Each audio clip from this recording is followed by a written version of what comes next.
नमस्कार दोस्तों, स्वागत है आपका द बंगलौर यूट्यूब चैनल पर। मैं हूँ आपका हर्षवर्धन भैया देशमुख और आज हम देखेंगे विजय सिंह वर्सेस मुरारी लाल का केस। तो विजय सिंह वर्सेस मुरारी लाल के साइटेशंस और थोड़े बहुत डिटेल्स आपको पॉइंट नंबर 1 में देखने को मिलेंगे। वो एक बार आप गो थ्रू कर लेना। हम सीधे शुरू करेंगे फैक्ट्स से, फैक्ट्स ऑफ द केस। तो दोस्तों, विजय सिंह था एक एक लॉयर था, यंग लॉयर था। एक ये बात ध्यान में रखो कि वो एक यंग लॉयर था, ठीक है, नया नया लॉयर था। और उसके पास एक केस आई थी जहाँ पर जो अक्यूज था, मतलब जो क्लाइंट था, उस पे वो एक अक्यूज था इन अ बेलेबल ऑफेंस। ऑफेंस कौन सा था? बेलेबल ऑफेंस था। तो अब बेलेबल ऑफेंस इसलिए उसको चाहिए थे श्योरिटी। और तो फिर क्या होता है, the central issue of the case revolves around the appellant certification of solvency of a surety for his client, and this certification was necessary for securing bail for the accused. appellant मतलब कौन? विजय सिंह को वो क्या करता है? Certify करता है, मतलब appellant's certification of the solvency of surety for his client। तो जो कि उसकी मतलब उसने नहीं करना चाहिए था, वो क्या था? इम्प्रॉपर था, इनएप्रोप्रिएट था। Certification of solvency by the lawyer, वो नहीं कर सकता, लॉयर नहीं कर सकता certify the solvency of the surety for his client. तो बेसिकली ये एक इशू था कि लॉयर ने सर्टिफाई कैसे किया सॉल्वेंसी, जो श्योरिटी थे उनका सॉल्वेंसी सर्टिफाई कैसे किया लॉयर ने, एक यहाँ पर की इशू है जो कि इनएप्रोप्रिएट है और जो कि वायलेशन है रूल्स का, बार काउंसिल के रूल्स का ये वायलेशन है, लॉयर नहीं कर सकता। तो फिर क्या होता है, the accused was the client of appellate, जो अक्यूज था, जो कि क्लाइंट था अपीलेंट का, अपीलेंट मतलब यहाँ पर है Vijay Singh, was eligible for bail because the offence was charge with was classified as bailable under the law. और जो भी अक्यूज था, जो कि क्लाइंट था अपीलेंट का, विजय सिंह का, वो किस में फंसा हुआ था? बेलेबल ऑफेंस में फंसा हुआ था। मतलब उसको बेल मिलने वाली थी, लेकिन उसके लिए क्या चाहिए था? श्योरिटी चाहिए था और सॉल्वेंसी सर्टिफिकेशन चाहिए था उस श्योरिटीज के। तो फिर क्या होता है, the appellant was charge with violating rule 10 chapter 2 part 6 of the rules of bar Council of India for professional misconduct by certifying the solvency of the surety which was seen as a breach of professional conduct. तो lawyer क्या नहीं कर सकता?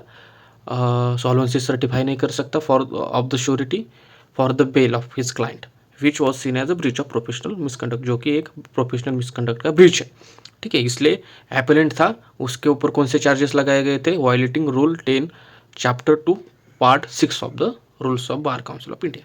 तो facts समझ गए। In short facts क्या है, विजय सिंह एक लॉयर है, उसके पास एक क्लाइंट है, क्लाइंट को उसको बेल देना है जो कि बेलेबल ऑफेंस में फंसा हुआ है। तो उसके लिए उसको श्योरिटी चाहिए, उसके लिए श्योरिटीज़ के सॉल्वेंसी सर्टिफिकेट चाहिए। लेकिन जो लॉयर है उसका वो क्या करता है? इनएप्रोप्रिएटली सॉल्वेंसी सर्टिफाई कर देता है और उसके मतलब फिर जो लॉयर था उसके ऊपर चार्जेस लगाए जाते। इन शॉर्ट फैक्ट्स, ज़्यादा कुछ बड़ी बात नहीं है।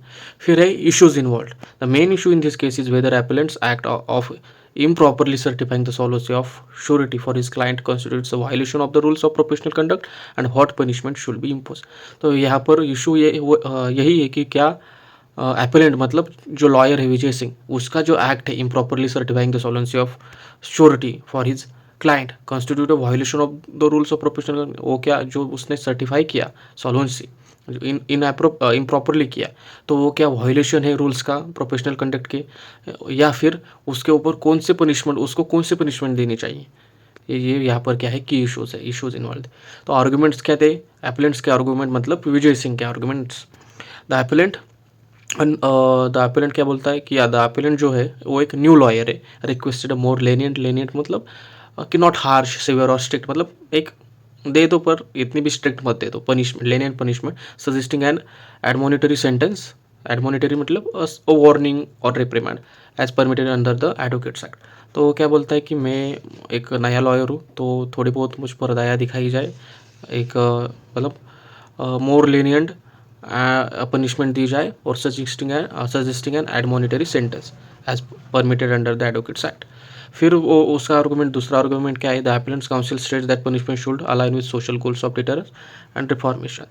तो basically social goals of deterrence को ध्यान में रखा जाए और रिफॉर्मेशन को ध्यान में रखा जाए, इस तरीके से आप पनिशमेंट दे देना। They argued that lawyer action were driven by genuine concern and not for personal gain. तो बेसिकली जो लॉयर के एक्शन है वो ड्राइवन बाय जेन्युइन कंसर्न था, उसका जो कंसर्न था अपने क्लाइंट के लिए वो था जेन्युइन था, और उसने जो ऑफेंस था उस पर मतलब जिस केस का चल रहा था, उसके जो क्लाइंट था वो बेलेबल ऑफेंस में फंसा हुआ था। तो बेल यहाँ पर मिलना तो श्योर था 100%। तो यहाँ पर जेन्युइन कंसर्न था आपके मतलब उसके क्लाइंट के लिए उसका, and not for personal gain. यहाँ पर कोई पर्सनल गेन नहीं था।